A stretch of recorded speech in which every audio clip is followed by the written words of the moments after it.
see that guy would come out to play. Quieter game for Wemby on this one. Early second quarter, Wembanyama to Castle, and there it is, the savage, vicious throwdown. Castle 6'6", giving up a half a foot on Isaiah Hartenstein. Look at that beautiful shot of it right there. Wemby can't believe it. Here's how it's handled to the folks in San Antonio. Castle, he goes to work. Castle, oh my goodness! In the face of Isaiah Hartenstein with a right-hand tomahawk slam. Man! Yeah, even Reggie excited, but the champs can take a punch. Casey Wallace picks off Castle's pass. Alex Caruso to Shea Gilgeous-Alexander. Not quite as spectacular as Castle, but still worth 2 points. OKC up by 7. Mark Dagnall switched it up a bit. He told Hartenstein, just go maul Wemby for as long as you can. And he did a great job on him defensively. The turnover here.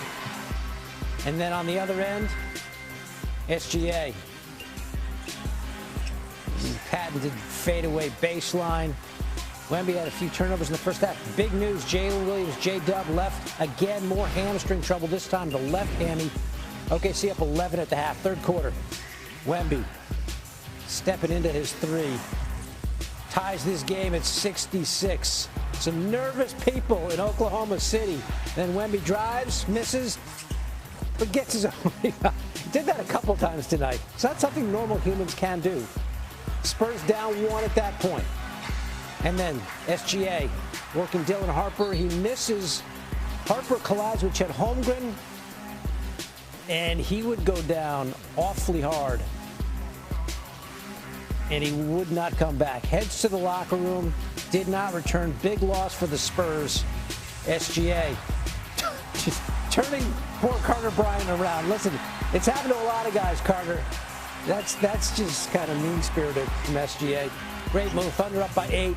And then Holmgren coming baseline. He had 13. All sorts of fired up. OKC up 10. They led by 8 going into the fourth. And then Hartenstein gives it to Jared McCain. Loves the 3 ball. How about that? Off the window. Wow. Off some iron. Got to touch it all. Pretty good. And then Wemby coming back. He had 21 and 17 rebounds in this game, but San Antonio down 5. And then the clutch player of the year, SGA, step back.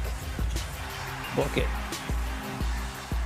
Everyone just calm down. Calm down. I got this. I got this. Alex Caruso, another big game. 17 points. The Thunder win to even things up at a game apiece.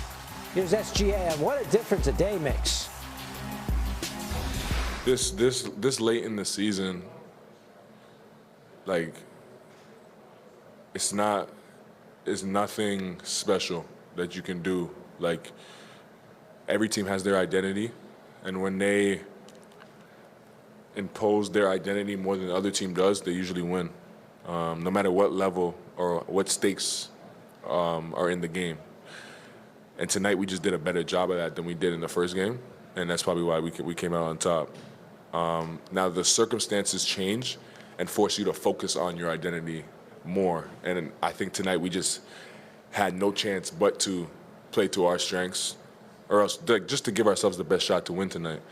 And that's something like you go back and forth with in the playoffs. Like, just like naturally speaking, waking up this morning, we were probably more desperate than they were. Like just naturally, because we had to get this game or else we'd go on the road down 0-2.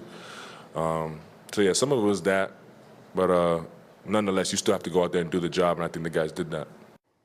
Yeah, they did. Yeah, I tell you what, it's tough to beat the Thunder regardless. It's even tougher to beat them twice in a row. OKC has now won 9 straight playoff games following a loss. That's the longest streak by any team since LeBron's Heat squad from 2012 to 2014. Here's Mitch Johnson, who's running out of point guards. You know, obviously this team is as good as anybody at turning you over. So when you're down some of your primary creators and initiators, it causes a little bit of an extra strain, whether that's who to play, what to run, et cetera, et cetera. And we'll just have to be sharper in that area because it's tough, fully loaded against these guys. So we obviously 27 points off turnovers is not a winning formula. See somebody go out mid-game kind of gives you a little bit more, motivation to kind of do it for them. But I feel like coming into the game, we kind of had the same mindset, with Fox out. So, obviously, one person can't make up for what Fox or, somebody else can't make up for what, Dill brings for us. So, just trying to do it as a team. What I mean is straight effort is, like the tactics, we all know it by heart, but doesn't mean it's easy, and we have to work through it. We're joined now by Stephen A. Hey, Stephen A., we saw Mark Daigneault make some chess moves. He had Isaiah Hartenstein leaning on Wemby all night, held him to about half of what he had in Game 1. And then SGA comes through with 30 points, 50% shooting from the floor. What did you see out of the back-to-back MVP in Game 2?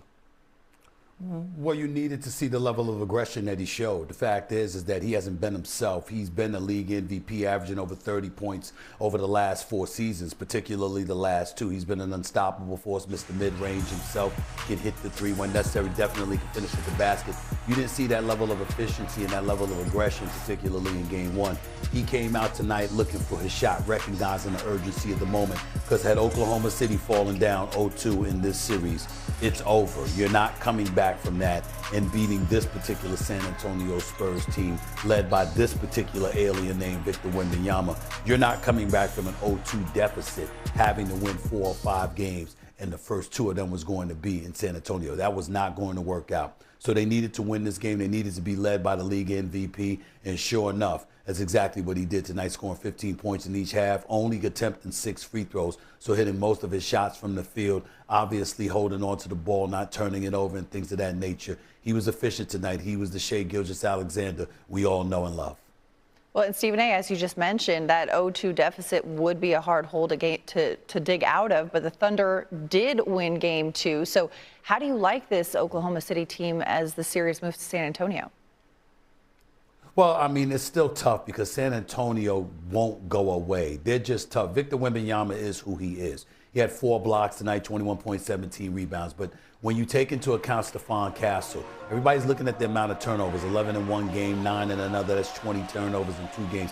That is not good at all. But he's not really your point guard. De'Aaron Fox is your point guard. And you've got to believe that De'Aaron Fox eventually will show his face in this series and he'll be able to work through that ankle injury he's suffering from. But Stephon Castle is not necessarily your quintessential point guard. He's an off guard, real big, very, very strong, pushes people around, stout defender, rough and tumble, really goes after it, had 25 points and was pretty difficult to stop. And then you see some of the other pieces that they have. Champagnie, obviously, is a big deal. You've got to pay attention to him. You got to pay attention to Keldon Johnson coming off the bench to reign the 6th man of the year and what he brings to the table. They've got size, they've got athleticism, and they are tough. They're not backing down. Oklahoma seems to know this, having lost 5 of 6 to San Antonio coming into this game. But if Shea Butter answers the call the way that he did, and the strategy of having Hartenstein leaning on Victor Wembanyama and putting a body on him and getting away with it as much as he did in Game 2, then the chances for OKC obviously drastically improve for them to at least steal 1 game. Hey, this was a consequential game in another respect, and that's that there were 2 key injuries in this game, 1 for each side. OKC lost J-Dub again with a hamstring injury. We don't know the severity of that. And then Dylan Harper left as well, Stephen A.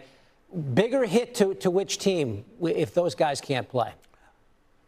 It's really tough to call because I walked into this series believing that J-Dub had to be available for Oklahoma City in order for them to win this series. But Harper, look at the way he played in Game 1, 24, 11, and 7, if I remember correctly. And then to be the kind of player that he is, again, you see the other guys coming off the bench and producing for San Antonio, and you know they've got some bodies. But does that compare to Wallace and McCain and Mitchell and these guys coming off the bench for Oklahoma City in the absence of Jalen Williams? I think that gives Oklahoma City a slight edge in this series against San Antonio. I think Harper's a bigger loss, and that would facilitate Oklahoma City being able to steal one of these games, games 3 or 4. Spurs and Thunder with a game apiece, Game 3 Friday in San Antonio. Stephen A. Smith, thanks as always for the insight.